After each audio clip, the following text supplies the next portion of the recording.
નમસ્કાર દર્શક મિત્રો, હોટલાઇન ન્યૂઝમાં આપનું સ્વાગત છે.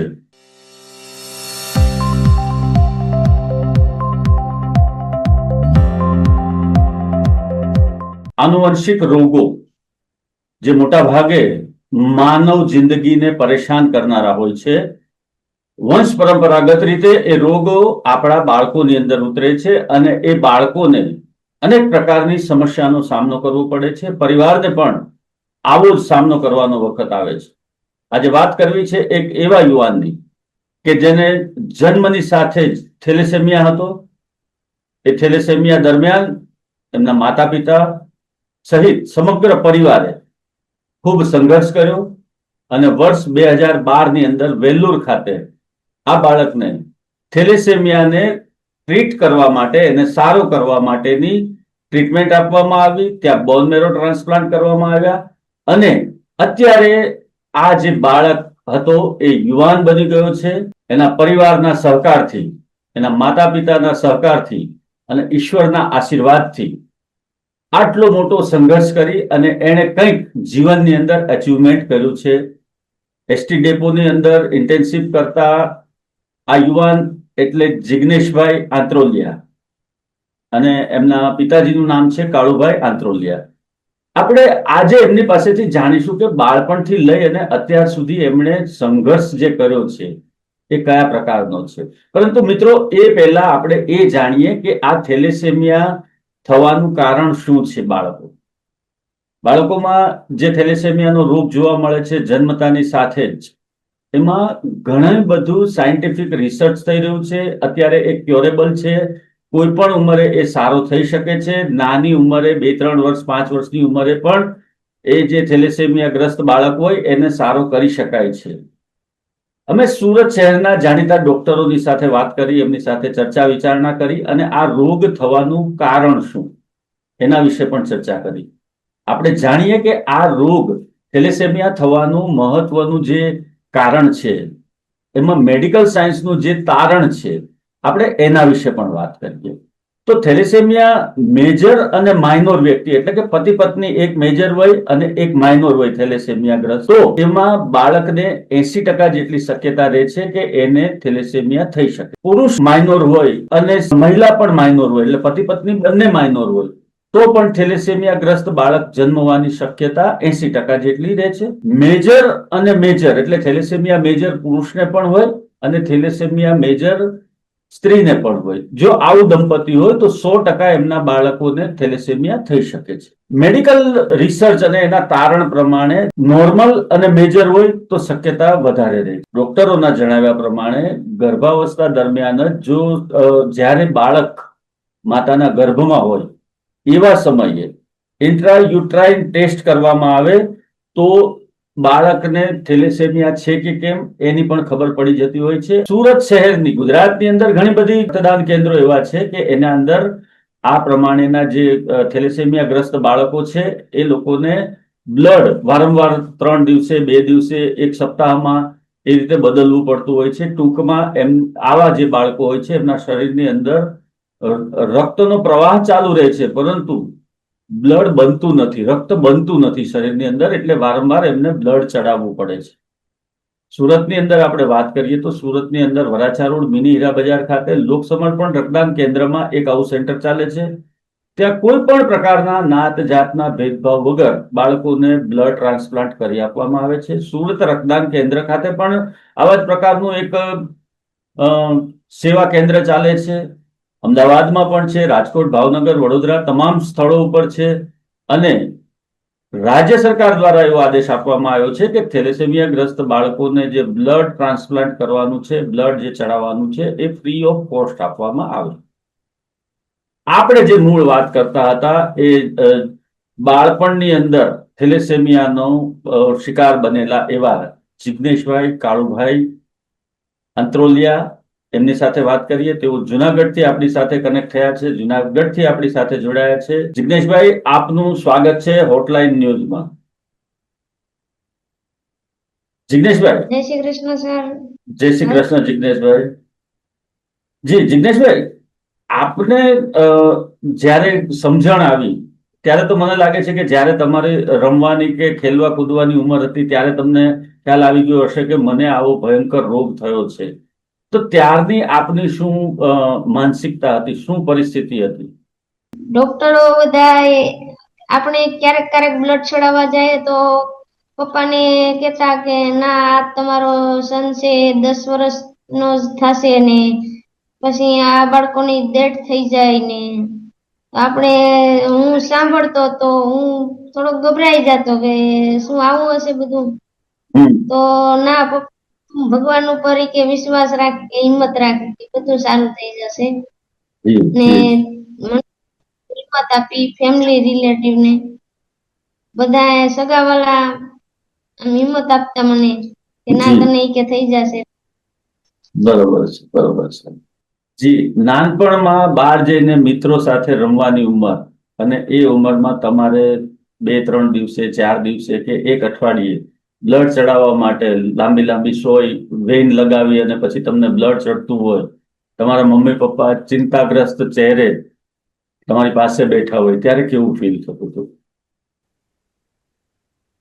થોડું આમ ડીટી ફીલ થાય, ખરાબ ફીલ થાય કે શું આવું જ જીવન હશે બધું, આયુષ્ય ટૂંકું હશે. શું મમ્મી ને બધા રડતા શું થયું આમ બધું ચડાવવું પડે બ્લડ, પણ પપ્પા કહેતા કે ના ભગવાને કઈ કર્યું હશે તો સમજીને જ કર્યું હશે, તું કે ભગવાનનું કામ કરજે. બરોબર છે, બરોબર છે. અચ્છા, જ્યારે જી બોલો. ગીતાજી ઉપર વિશ્વાસ રાખજે કે ગીતામાં લખ્યું છે કર્યા વગર કે કઈ મળતું નથી, કરેલું કે ફોકટ જતું નથી.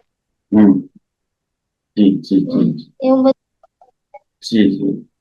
એટલે ધાર્મિક સંસ્કાર જે પરિવારના છે, તમારા પરિવારના, તમારા પિતાજીના જે ધાર્મિક સંસ્કાર છે, ઈશ્વર ઉપરનો અતૂટ ભરોસો અને વિશ્વાસ છે એમને, કાળુભાઈને, એના કારણે તમે આજે સ્વસ્થ થઈ શક્યા છો.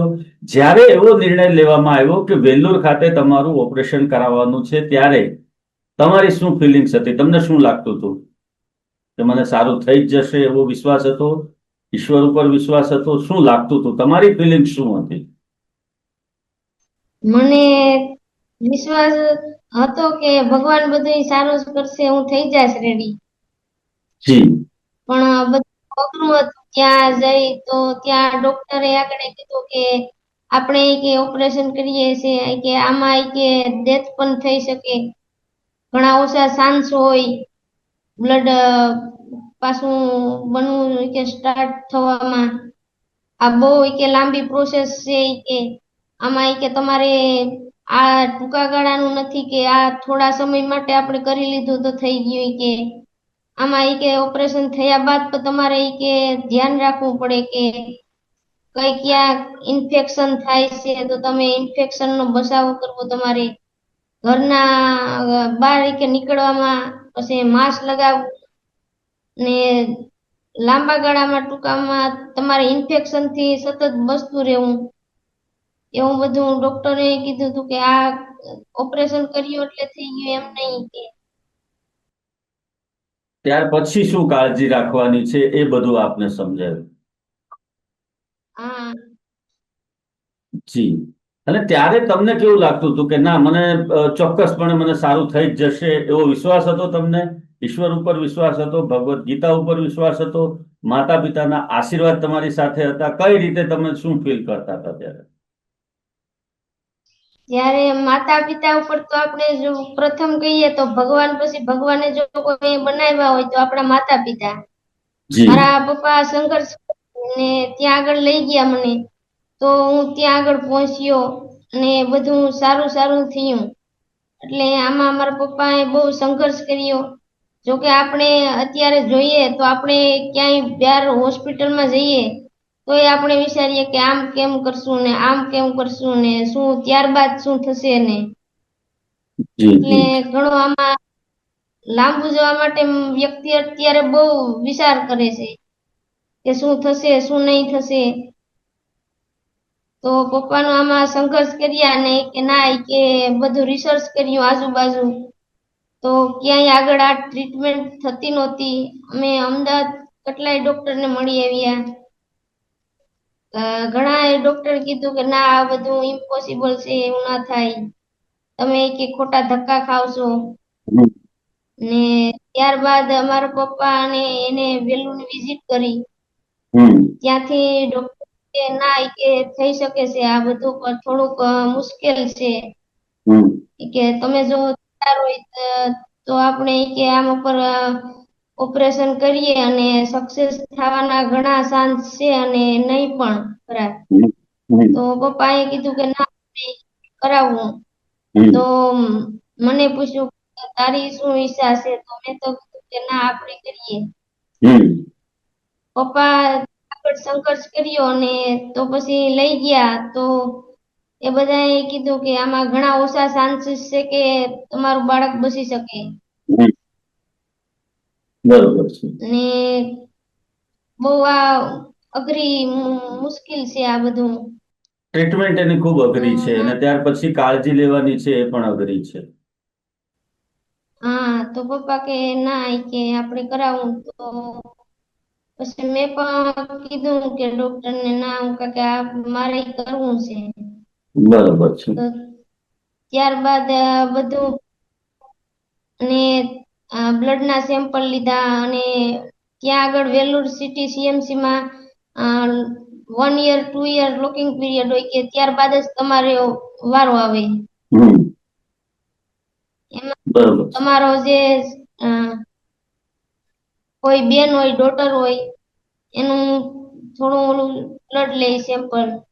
તો રિપોર્ટ મેચ આવે ત્યારબાદ જ થઈ શકે.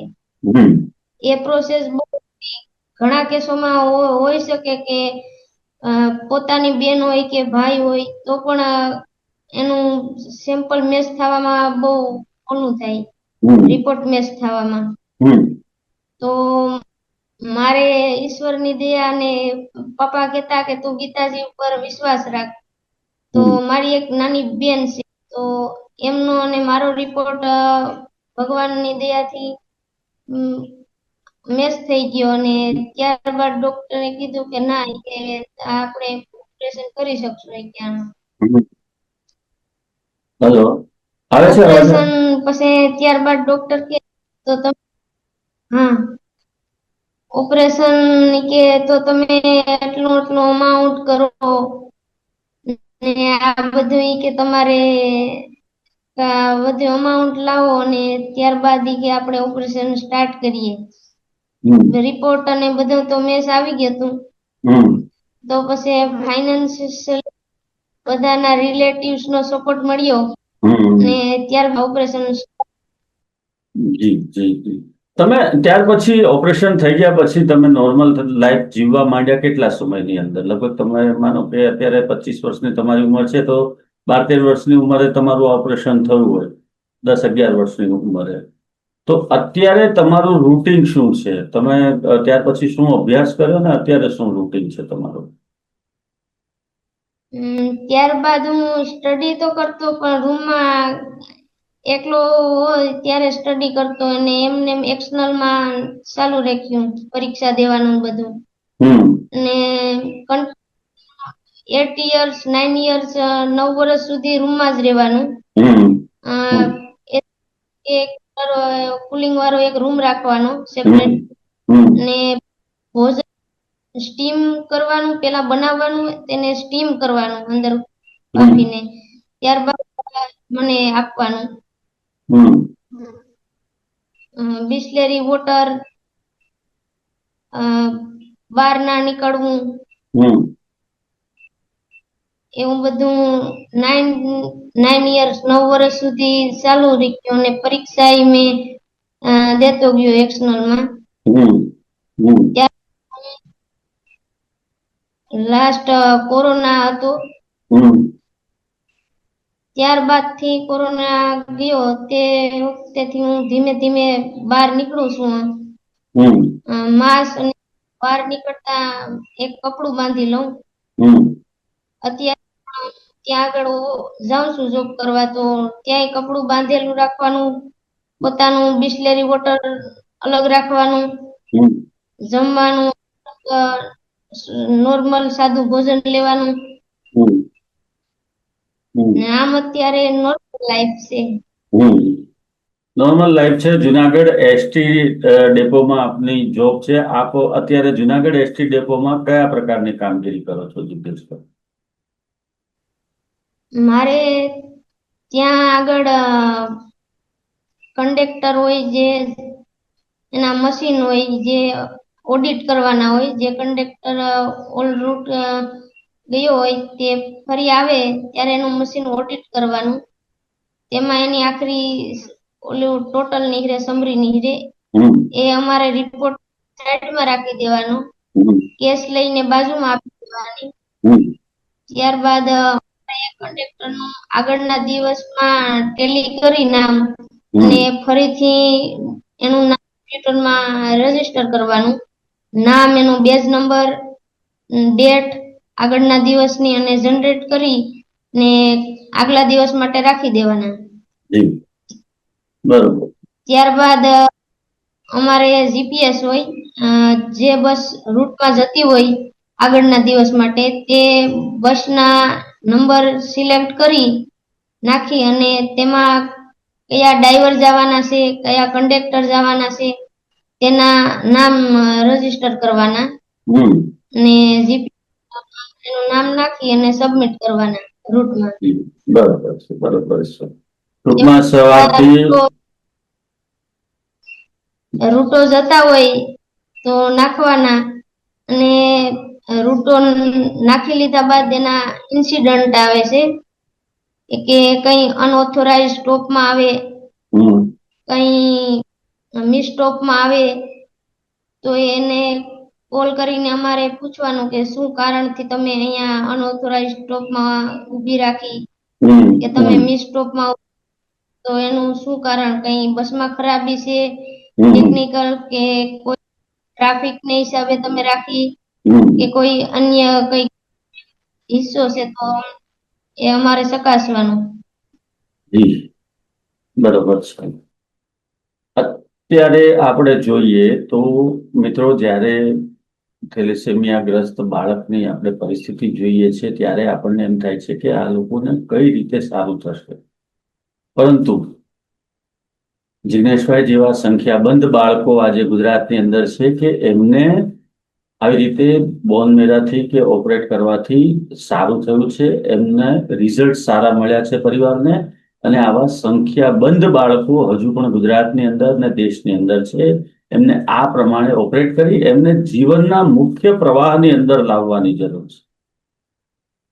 જિગ્નેશભાઈના પિતાજી કાળુભાઈ જે છે, એમણે જે સંઘર્ષ કર્યો છે, આંત્રોલિયા પરિવારે જે સંઘર્ષ કર્યો છે, પોતાના બાળકને ફરી વખત બેઠો કરવો, એને ઈશ્વર પ્રત્યેની આસ્થા ન ડગમગે. ડોક્ટરે કહી દીધું હોય કે 10 વર્ષનું આયુષ્ય છે તમારું, અને ત્યાર પછી સંઘર્ષ કરવો, અને બાળકને એવી જ રીતે ધર્મના સંસ્કાર અને ભગવદ્ ગીતાની વાતો કરી અને કર્મની વાતો કરવી, આ બધું જ કરી અને કાળુભાઈ જેવા વ્યક્તિએ આજે પોતાના દીકરાને આ રીતે પગભર કરવા માટેનો પ્રયત્ન કર્યો છે ને એમાં એમને સફળતા મળી છે.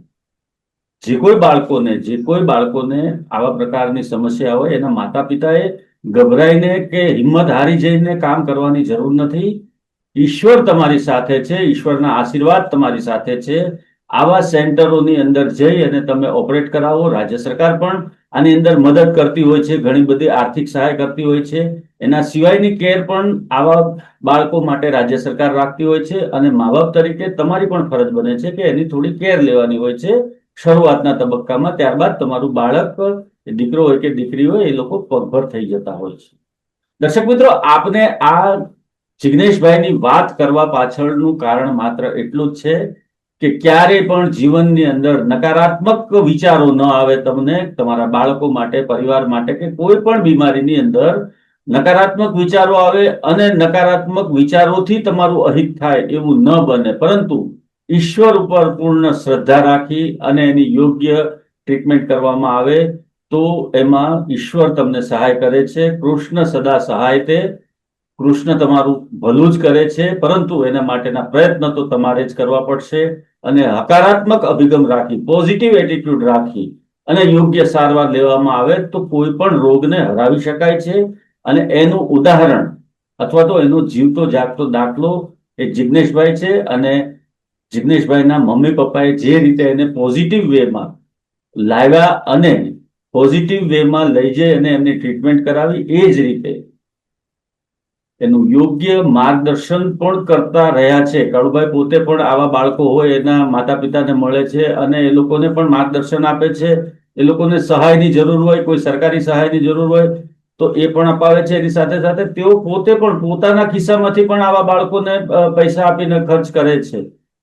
એટલે આ બધી વાતો તો આપણે પછી ક્યારેક કરીશું, બીજી વખત. પરંતુ અત્યારે હું એટલું જ કહીશ કે માતા પિતાના આશીર્વાદ અને ઈશ્વરની કૃપા હોય તો થેલેસેમિયાગ્રસ્ત બાળકો કોઈ પણ ઉંમરે એ લોકોને આ રીતે ટ્રીટમેન્ટ અપાવી અને સારા કરાવી શકાય છે. દર્શક મિત્રો, તમને અમારો આ કાર્યક્રમ કેવો લાગ્યો એ વિશે અમને જરૂર કોમેન્ટમાં જણાવજો અને અમારી હોટલાઇન ન્યૂઝ ચેનલને લાઈક, શેર અને સબસ્ક્રાઇબ કરજો. ધન્યવાદ. જિગ્નેશભાઈ, ખૂબ ખૂબ આભાર આપનો. અને આપ સ્વસ્થ રહો, મસ્ત રહો અને જીવનમાં આગળ વધતા રહો એવી હોટલાઇન પરિવારની આપને શુભકામનાઓ. આવા પ્રકારના વિડીયો તમને જોવા ગમતા હોય તો હોટલાઇન ન્યૂઝ ચેનલને લાઇક, શેર અને સબસ્ક્રાઇબ કરો.